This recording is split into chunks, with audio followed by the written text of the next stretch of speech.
And how does Ukraine fit into that? Yep. They are the money laundering arm of all of these operations. I mean, never mind that Western Ukraine was the headquarters of the Nazi SS. And at the same time as you're branded a domestic terrorist, if you go to a parents' meeting at your school and you object to what's being taught. So at the same time as we're so terrified that the DHS and the FBI are not allowed to look at anything other than the rise of white supremacy, but we're financing and arming white supremacists in the Ukrainian military. In a battalion that is part of their National Guard and so on and so on. And by the way, who is actually running Ukraine? We don't even know the answer to that. We got some guy, 1 minute he's in black stilettos and leather pants and music videos online, and the next minute he's the hero of the hour, right, on TV, saying, like, that basically we all have to bow down at the feet of Zelensky. Yep. As someone that, most Americans have absolutely no idea who he is. Some useful puppet that was installed by the CIA. Why do I say that? Go back. Mm-hmm. Go back to very, very well-researched, well-documented historic events, such as the head of the CIA, Allen Dulles. What did he do? He protected Ukraine's Nazis from prosecution at the Nuremberg trials. Why? He personally did that. He didn't do it alone. He did it with the full backing of the agency and the United States government at the time. Do you think it ended there? Does that make sense to you? Is that going to end there? And by the way, at the same time, what was the other branch of the CIA busy doing? Look at the Finders documents that have been declassified in Operation Paperclip.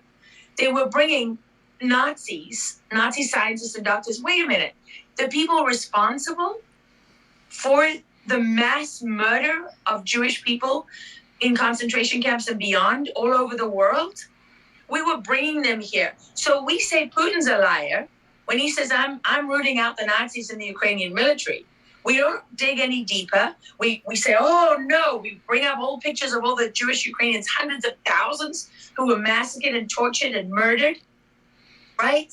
And we only want to talk about that. But we don't want to explain why it was okay for us to protect those massacres, the murderers. Why was that okay? And why are we not talking about what has been happening in Donbass and Eastern Ukraine, where, by the way, Eastern Ukraine did not support the Nazis. That was Western Ukraine, where our allies are now. And why do we not talk about that? Why do we not talk about what the Ukrainian government has been doing with the arms that we are being supplying, how they've been murdering Russians in Eastern Ukraine, right? And why don't we talk about the dishonesty of our intelligence agencies and our leaders who don't want to admit that they orchestrated a color revolution in the last Ukrainian election and put that actor, Zelensky, in power? Literal actor. They put him there. He's one of their puppets. Yep. And why does all of this matter? How do you know that all of this matters so much? You know, because they impeached Trump over it. When he went after their funding, they couldn't stand it. Yep. And you know what else it exposes? Go back to John Solomon's website, Just the News. Look at his transparency feature. That man was vilified for his reporting on Ukraine because he was right. Yep. Because he was right, and he had the emails to prove it. He had the documents to prove it. He had the Ukrainian eyewitnesses to prove it. And all they did is shoot the messenger, shoot the messenger, shoot the messenger. And then they take people like that disgusting traitor, Lieutenant Colonel Vindman, a lieutenant colonel. The guy couldn't even make colonel. And he gets to sit and lecture the United States people on what policy should be in Ukraine. Someone who, by the way, I don't recall Lieutenant Colonel Vindman ever running for office. Do you? No.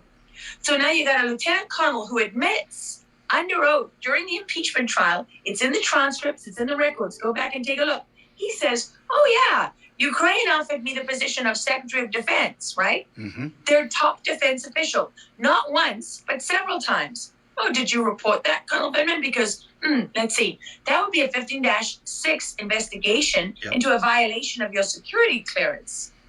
And it would also trigger a counterintelligence investigation. And your failure to do so should have triggered another counterintelligence investigation. By the way, where's the 902nd? I'm not talking about the FBI and Peter Strzok, right, who are not truly responsible for our counterintelligence.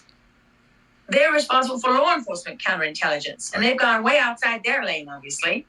But I'm talking about, where is the 902nd? And why is nobody asking about that? And why is nobody curious how Lieutenant Colonel Vindman and his brother speak fluent Russian, although they left Ukraine at the age of 3? And by the way, when he says his father served in the military, whose army was that? It was Putin's army.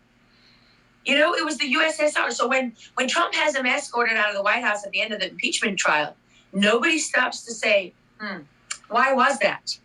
If you look further back into Lieutenant Colonel Vindman's record, he faced disciplinary action.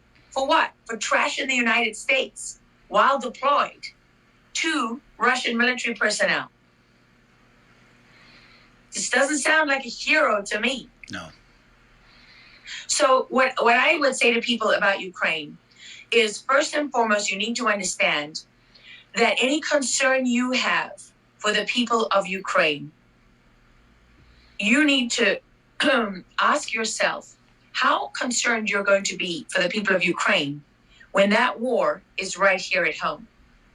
How much are you going to care about jumping up and defending Zelensky and arguing that evil right-wing people don't care about the suffering of Ukraine and are defending a madman when it's your children who are lying in a pile of blood and broken flesh on the ground, as I have seen many times in my life and in my career? You know, I know how much you're going to care. Not one bit. So stop being stupid. Open your eyes and make a little bit of effort to learn something. Look into the history of it. Question your leaders. This isn't a Democrat-Republican thing. This is a life or death thing. And the second thing that I would say is, don't be an idiot. If you're Putin and you intend to drag the world into a broader war that is nuclear, you don't need to advertise your nuclear capability. When you release pictures of Russian sailors loading up nuclear warheads and all the rest of it, you're sending a message to the world: don't go there. Stop. And instead of our leaders saying, we don't want a nuclear conflict, what are they saying? Putin bad. Putin bad. And by the way, what the hell was Lindsey Graham and Amy Klobuchar and all of them doing in Ukraine? Exactly. What on earth were they doing there? And if you're not getting answers to these questions on the news that you're reading and watching, then you have to understand that they're part of the problem. So what? And I don't have all the answers. I know far less than I know. But I know, according to 3 different intelligence sources, that Putin has destroyed around 8 bioweapons facilities in Ukraine that were funded by the United States, that I can't prove this, but I am told were genetically targeting Slavic people, and I have been documenting and researching, and there is extensive evidence of strange outbreaks and so on, botulism and SARS-related stuff and COVID-related stuff that Ukrainian people have been suffering and dying from, and no one cares, because normally we don't care about Ukraine, so we don't even report on that stuff or pay attention to it. And I am told by different sources that Putin has the evidence. He has the documentation. He didn't destroy 3 labs because the compounds were too unstable and he couldn't risk releasing them. And that's not because he's Mother Teresa. It's because he's practical. Yep. And if you release those compounds, you kill your own people. And bioweapons are notoriously uncontrollable, as you know, being a military man.